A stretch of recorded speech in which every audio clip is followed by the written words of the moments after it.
بلا تاخیر میرے اسٹیج پر فخر اہل سنت، سرمایہ اہل سنت، خطیب دل پذیر، خطیب پاکستان حضرت علامہ مولانا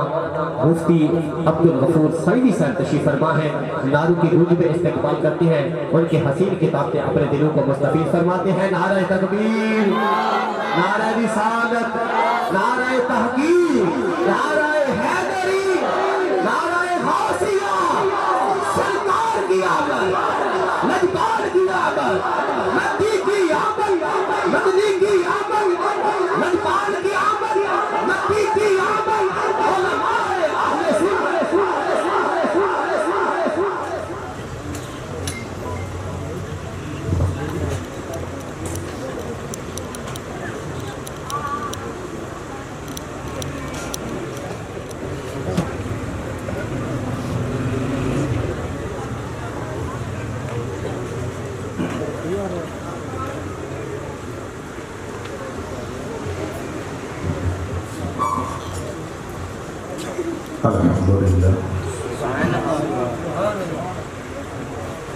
الحمدللہ وحدہ والصلاة والسلام على من لا نبی بعدہ اما بعد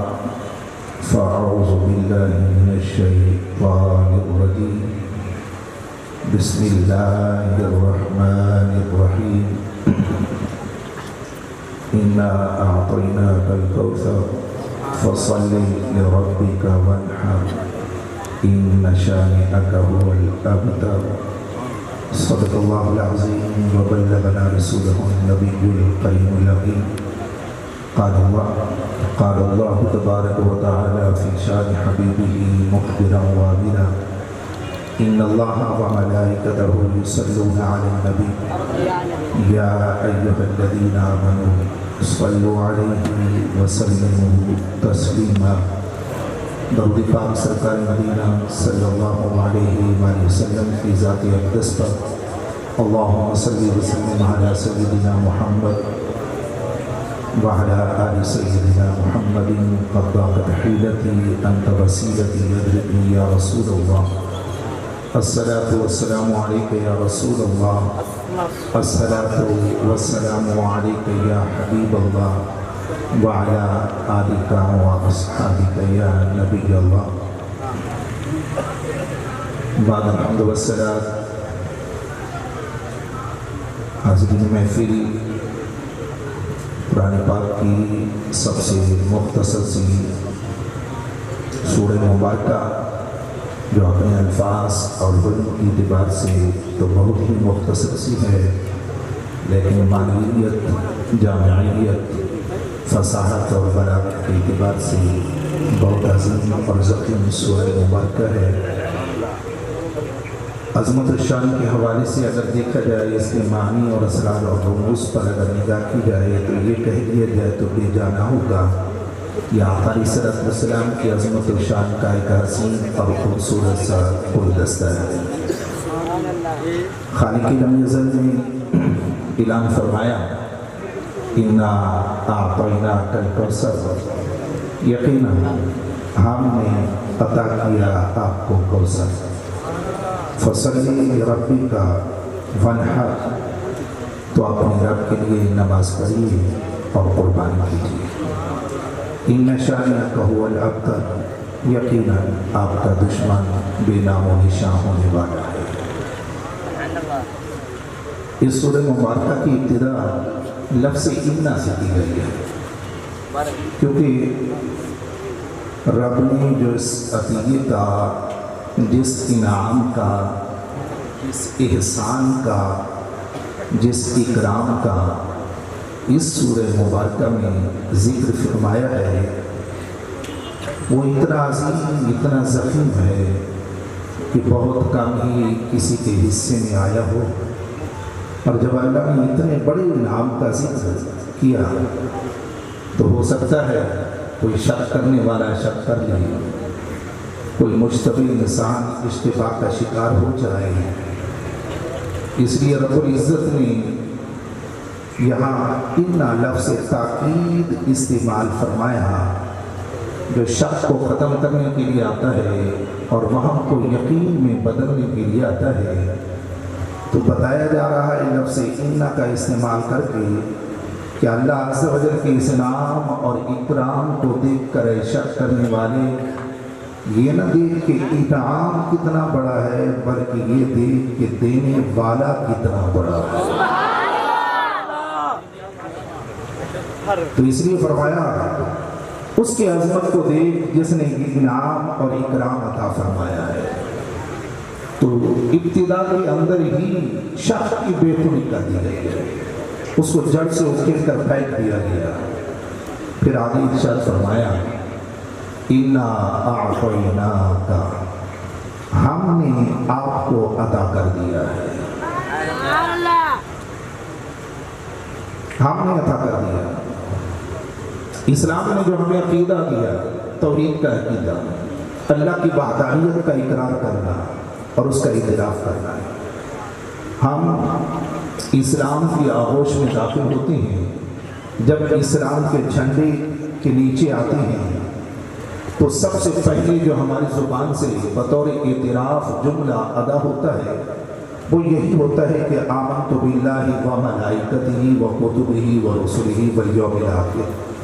اور جب یہ اعتراف اور اقرار ہو جاتا ہے تو پھر ہم اس کی وحدانیت کا اقرار کرتے ہوئے کہتے ہیں اشہد ان لا الہ الا اللہ وحدہ لا شریک لہ،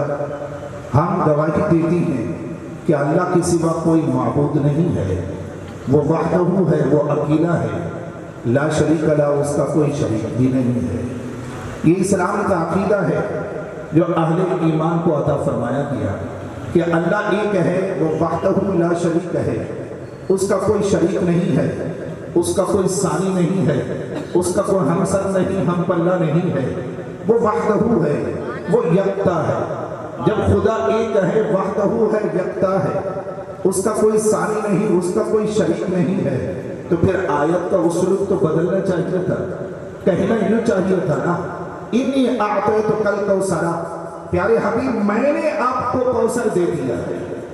تو متکلم کا صیغہ لانا چاہیے تھا واحد متکلم کا کہ میں نے آپ کو کوثر دیا، لیکن یہاں اسلوب بدل دیا گیا، صیغہ واحد کا نہیں لایا گیا، جمع کرایا گیا۔ یہ نہ فرمایا کہ میں نے دیا، بلکہ فرمایا انا اعطینا، ہم نے دیا، ہم نے عطا کیا۔ تو واحد سے عدول کیا گیا جمع کی طرف، صیغے کو بدل دیا گیا۔ باریرہ تو ایک ہے، تو وحدہ لا شریک ہے، تیرا کوئی ثانی نہیں، تیرا کوئی شراکت دار نہیں ہے، تو پھر یہاں واحد کی بجائے جمع کا صیغہ کیوں استعمال کیا؟ تو رب العزت نے اس آیت کے اسلوب کے ذریعے ہمیں سمجھایا، فرمایا میں اپنی عظمت و شان کے اعتبار سے اکیلا ہوں، میں واحد ہوں، میں یکتا ہوں، اپنی خالقیت میں، اپنی مالکیت میں، اپنے علم، قدرت اور اختیار کے اندر میں یکتا ہوں، میں واحد ہوں، میرا کوئی شریک نہیں، میرا کوئی شراکت دار نہیں۔ کائنات کی تخلیق میں میں اکیلا ہوں، مگر آمنہ کے لال کی تعریف میں اکیلا نہیں ہوں۔ کائنات بنانے میں اکیلا ہوں، محبوب تیری تعریف کرنے میں میں اکیلا نہیں ہوں۔ پوری کائنات کو تخلیق میں نے کیا ہے، مگر تعریف تیری ان کے ذمہ لازم کر دی۔ اس لیے فرمایا وَإِذْ أَخَذَ اللَّهُ مِيثَاقَ النَّبِيِّينَ لما آتيتكم من کتاب وحکمہ ثم جاءكم رسول مصدق لما معكم لتؤمنن به ولتنصرنہ، پیغمبر میرے ہیں مگر ان کی زبان پر قصیدے تیرے ہیں، فرشتے میرے ہیں مگر ان کی زبان پر درود و سلام کے نغمے تیرے ہیں۔ ان اللہ و ملائکتہ یصلون علی النبی، یہ مخلوق میری ہے مگر ان کی زبان پر محبوب تیری تعریف تیری ہے۔ انا سمعنا قرآن عجبا یہدی الی الرشد فآمنا بہ، محبوب مخلوق میری ہے مگر قربان ہونے کے لیے فقط تیری انگلی کے اشارے کی منتظر رہتی ہے۔ اللہ کی مخلوق ہے مگر تعریف آمنہ کے لال کی کرتی ہے۔ اعلیٰ حضرت فرماتے ہیں عرش پہ تازہ چھیڑ چھاڑ، فرش پہ طرفہ دھوم دھام، کان جدھر لگائیے بس تیری ہی داستان ہے۔ فرمایا زمین کی طرف دیکھتے ہیں تو حضور کی تعریف ہے، اگر آسمانوں کی طرف نگاہ اٹھائیں پھر بھی تو تیری تعریف ہے۔ اس لیے محبوب کائنات کو میں نے تخلیق کر کے ان کے ذمے تیری تعریف و توصیف لازم کر دی ہے۔ اور یہی وہ راستہ کہ وحدہ لا شریک ہو کر بھی فرما رہا ہے انا اعطینا، ہم نے عطا کیا۔ امام فخر الدین رازی رحمۃ اللہ تعالی علیہ آپ فرماتے ہیں کہ اللہ ہے تو ایک، وہ اکیلا ہے، وہ وحدہ لا شریک ہے، اس کا کوئی ثانی نہیں، اس کا کوئی شراکت دار نہیں ہے۔ لیکن یہاں صیغہ جمع کا استعمال کر کے اس میں اشارہ کیا گیا اس بات کی طرف کہ محبوب میں اکیلا ہو کر بھی ساری قوتوں کا مالک ہوں، ساری طاقتوں کا مالک ہوں، ساری عظمتوں کا سر چشمہ میری ہی ذات ہے، لہذا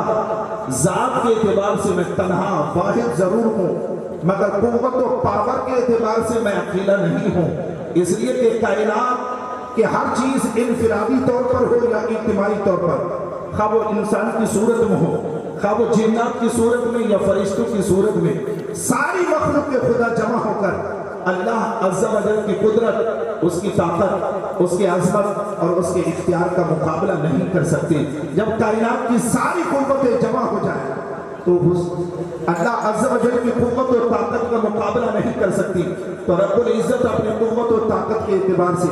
اپنی اختیار، اپنی قدرت کے اعتبار سے یہاں سیدھا جمع کا استعمال کر کے اشارہ کر دیا، اے پیارے حبیب، یہ عظمت، یہ شان، یہ رفعت، یہ کمال، یہ مرتبہ، یہ بلندی اور سرفرازی اس خالق و مالک نے عطا کی ہے جو ساری قوتوں اور ساری طاقتوں کا سر چشمہ ہے۔ پوری کائنات میں سے کوئی بھی فرد اس کا ہم پلہ نہیں ہو سکتا، قوت اور طاقت کے اندر اس سے زائد بھی نہیں ہو سکتا۔ اس قوت والے، اس طاقت و اختیار والے رب نے آپ کو یہ عظمت، یہ شان، یہ رفعت اور یہ کمال عطا کیا ہے۔ آپ کوئی رب کا ہم پلہ ہو یا اس سے بڑھ کر ہو تو آپ کی عظمت کو گھٹانا چاہے تو گھٹا سکے، جب رب کی پاور کے برابر نہیں ہو سکتا، اس سے بڑھ کر بھی نہیں ہو سکتا، تو رب نے جو آپ کو اختیار، جو کمال عطا کیا ہے وہ آپ سے چھیننا بھی چاہے تو چھین نہیں سکتا۔ اسی لیے اعلیٰ حضرت نے فرمایا مٹ گئے، مٹتے ہیں، مٹ جائیں گے آدھا تیرے، نہ مٹا ہے نہ مٹے گا کبھی چرچا تیرا۔ فرمایا یہ عظمت رب نے بخشا، یہ اختیار رب نے بخشا، یہ کمال رب نے بخشا ہے۔ اب رب کا ہم پلہ کوئی ہوگا تو یہ اختیار چھین سکے گا، رب سے بڑھ کر ہوگا تو رب کا دیا ہوا کمال محبوب سے واپس لے سکے گا۔ اس لیے حضور کی عظمت کو کوئی گھٹانے کے درپے ہو جائے، مٹانے کے درپے ہو جائے، وہ خود تو مٹ جائے گا مگر عظمت مصطفیٰ کو کبھی مٹا نہیں سکے گا۔ آیت مبارکہ کے اندر عزیزان گرامی ایک اور راز کی طرف بھی اشارہ کیا جا رہا ہے۔ اللہ تبارک و تعالی نے اس آیت مقدسہ میں اعلان فرمایا انا اعطیناک الکوثر،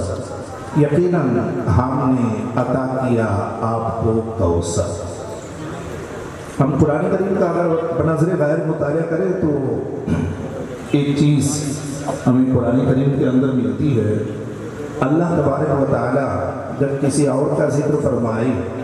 تو اس کے لیے الفاظ اور ہوتی ہیں، جب آمنہ کے لال کا ذکر فرمائے تو اس کے لیے الفاظ کچھ اور ہوتے ہیں۔ حضور کی عظمت کو بیان کرنے کے لیے، حضور کی رفعت و کمال کو بیان کرنے کے لیے، آقا علیہ السلام کی عظمت و شان کو بیان کرنے کے لیے اللہ کریم ایک الگ الفاظ کا استعمال فرماتا ہے۔ باقی مخلوق کے لیے اور الفاظ ہوتی ہیں، حضور کی ذات کے لیے اور الفاظ ہوتی ہیں۔ یہ الفاظ کے اندر جو تبدیلی کر دی جاتی ہے، جو اختلاف پیدا کر دیا جاتا ہے، یہ اشارہ ہوتا ہے اس بات کی طرف کہ ہر عظمت والے کی عظمت ایک طرف ہے، آمنہ کے لال کی عظمت ایک طرف ہے، اور اوروں کے لیے اور زاویے سے ذکر ہوتا ہے، حضور کے لیے اور زاویے سے ذکر ہوتا ہے۔ تو یہاں قرآن کریم کی اس آیت مبارکہ کے اندر بھی وہی اسلوب ہمیں دکھائی دے رہا ہے۔ کسی کو اگر کچھ دیا جائے، عطا کیا جائے، تو اس کے لیے قرآن کریم کے اندر دو طرح کے لفظ استعمال ہوئے۔ ایک سورہ کوثر میں استعمال ہوا کہ انا اعطینا، ہم نے عطا کر دیا، اور ایک اور مقام پر بھی استعمال ہوا ہے لفظ، فرمایا وَأَقِیمُوا الصَّلَاةَ وَآتُوا الزَّکَاةَ، لوگوں نماز پڑھو اور زکوٰۃ دو۔ تو یہاں بھی دینے کی بات ہے نا، نماز پڑھنے کے بعد زکات دینے کا امر کیا جا رہا ہے، یہ بھی دینے کی بات ہو گئی۔ تو یہاں دینے کے لیے جو ہے وہ عطیہ کا لفظ استعمال نہیں کیا، ایتا کا لفظ استعمال کیا ہے، وآتوا الزکاۃ دو۔ لیکن جب حضور کے لیے کوثر کے دینے کی بات آئی تو یہاں یہ نہیں فرمایا انا آتینا، ہم نے آپ کو کوثر دے دیا، بلکہ فرمایا انا اعطینا، ہم نے آپ کو کوثر عطا کر دیا۔ دینے کی بات نہیں کی، عطیہ کی بات کی ہے۔ یہاں الفاظ بدلے گئے، اعطینا کہہ دیا گیا کہ ہم نے آپ کو عطا کیا ہے۔ تو دینے اور عطا کرنے میں کیا فرق ہے؟ اہل لغت فرماتے ہیں کہ دی وہ چیز جاتی ہے جس کا دینا دینے والے پر لازم ہو۔ زکات دینے والے پر لازم ہے، رب نے وہ لازم کر دی ہے صاحب حیثیت پر زکات، تو وہ دینا لازم ہے۔ اور جو عطیہ ہوتا ہے نا، جو عطا کیا جائے وہ عطیہ ہو جاتا ہے، اور جو عطیہ عطا کیا جاتا ہے وہ دینے والے پر لازم نہیں ہوتا۔ تو گویا دینے اور عطا کرنے میں ایک فرق یہ ہوا، جو دینا ہے وہ دینے والے پر لازم ہے، اور جو عطا کرنا ہے وہ عطا کرنے والے پر لازم نہیں ہے۔ اللہ نے اپنے محبوب کو جو شان عطا کی وہ رب پر لازم تو نہیں تھی کہ وہ عطا کر دیتا، یہ دینا رب پر لازم نہیں تھا۔ اور ایک فرق اور بھی ہے،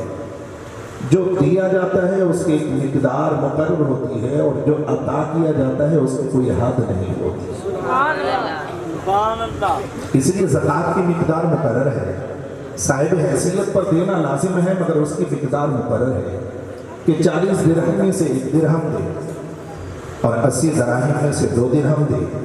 100 دراہم میں سے 2.5 درہم زکات نکالے۔ یہ دینے کی ایک حد مقرر ہے، اتنا دینا اس پر لازم ہے، اور جب اس کی ایک حد مقرر ہوئی تو دینے والا اتنا ہی دے گا جتنا دینا لازم ہوا۔ اتنا عطا کرنے کے بعد دینے اور دینے کا سلسلہ رک جائے گا، اختتام پذیر ہو جائے گا۔ لیکن جو عطیہ ہوتا ہے، گفٹ ہوتی ہے، تحفہ ہوتا ہے، وہ دینا لازم نہیں ہوتا،